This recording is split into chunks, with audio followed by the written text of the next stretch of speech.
আপুনি এগৰাকী সাংবাদিক, অভিনেতা, অভিনেত্ৰী, মডেল হৈ কেৰিয়াৰ গঢ়িব বিচাৰে নেকি? যদি বিচাৰে তেন্তে যোগাযোগ কৰক নিউজ নাও। যোগাযোগৰ নম্বৰটো হৈছে 9954474988। নমস্কাৰ, এটি গুৰুত্বপূৰ্ণ বাতৰি লৈ নিউজ নাওৰ ষ্টুডিঅ'ত মই মুকেশ হুছেইন। সমগ্ৰ ৰাজ্যৰ লগতে তিয়কতো দেৱাল লিখনিৰে নিৰ্বাচনী প্ৰচাৰ আৰম্ভ বিজেপিৰ। নিউজ নাওৰ এক বিশেষ প্ৰতিবেদন।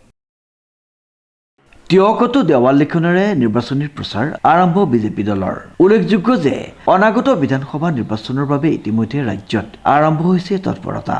শাসকীয় ভাৰতীয় জনতা পাৰ্টীয়ে 5 জানুৱাৰী তাৰিখৰ পৰা মুখ্যমন্ত্ৰী ডক্টৰ হিমন্ত বিশ্ব শৰ্মাই আৰম্ভ কৰা দেৱাল লিখন কাৰ্যসূচীৰ দ্বাৰা প্ৰতিটো সমষ্টিয়ে প্ৰচাৰ অভিযান আৰম্ভ কৰা পৰিলক্ষিত হৈছে। 2026 চনৰ অসম বিধানসভাৰ আগন্তুক নিৰ্বাচনৰ বাবে ভাৰতীয় জনতা পাৰ্টীয়ে কালিৰে পৰা ইয়াৰ নিৰ্বাচনী প্ৰচাৰ অভিযান আনুষ্ঠানিকভাৱে আৰম্ভ কৰিছে।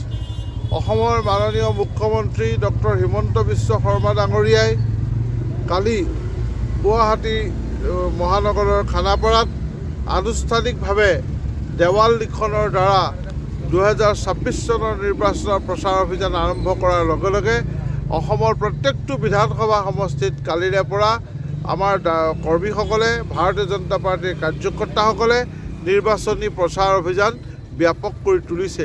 আজি আমি তিয়ক বিধানসভা সমষ্টিৰ অন্তৰ্গত তিয়ক নগৰত এনেদৰে দেৱাল লিখন দলীয় কাৰ্যকৰ্তাসকলৰ সহযোগত আজি আৰম্ভ কৰিছোঁ তিয়ক নগৰত। আৰু ইয়াৰ দ্বাৰা আমাৰ কাৰ্যকৰ্তাসকল যে আগন্তুক নিৰ্বাচনৰ বাবে সম্পূৰ্ণভাৱে সাজু, শাৰীৰিক, মানসিক আৰু লগতে সকলো ফালৰ পৰা সাজু হৈ উঠিছে, তাক সেই কথা কাৰ্যকৰ্তাসকলে প্ৰতীয়মান কৰিছে।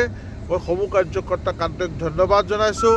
আৰু আগন্তুক নিৰ্বাচনত সুৰক্ষিত অসম, বিকশিত অসম আৰু আত্মনিৰ্ভৰ অসমৰ সংকল্প লৈ ভাৰতীয় জনতা পাৰ্টীৰ কাৰ্যকৰ্তাসকলে এনেদৰে এক নিৰ্বাচনী প্ৰচাৰ অভিযানত নামিবলৈ প্ৰয়াস কৰিছে। আৰু অসমৰ সুৰক্ষা বিজেপিৰ প্ৰতিজ্ঞা, এই শ্লোগানে আৰু এখন বিকশিত, সুৰক্ষিত আৰু আত্মনিৰ্ভৰশীল অসমৰ পণেৰে আমি ভাৰতীয় জনতা পাৰ্টীয়ে আগন্তুক সময়ছোৱাত অসমক আগবঢ়াই নিয়াৰ বাবে বদ্ধপৰিকৰ। সেই অনুসৰি যোৰহাট জিলা বিজেপিৰ সভাপতি শান্তনু পূজাৰীয়ে তিয়ক নগৰৰ মাজমজিয়াত দেৱাল লিখনেৰে সমষ্টিটোত আৰম্ভ কৰে প্ৰচাৰ অভিযান।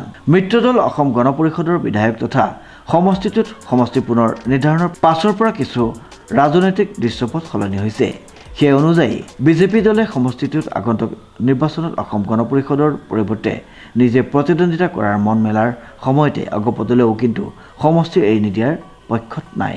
মুঠৰ ওপৰত অনাগত নিৰ্বাচনত যে এই তিয়ক সমষ্টিয়ে এক আকৰ্ষণীয় ৰূপ ল'ব সেইটো নিশ্চিত। তিয়কৰ পৰা বিৰাজ বৰাৰ ৰিপৰ্ট, নিউজ নাও।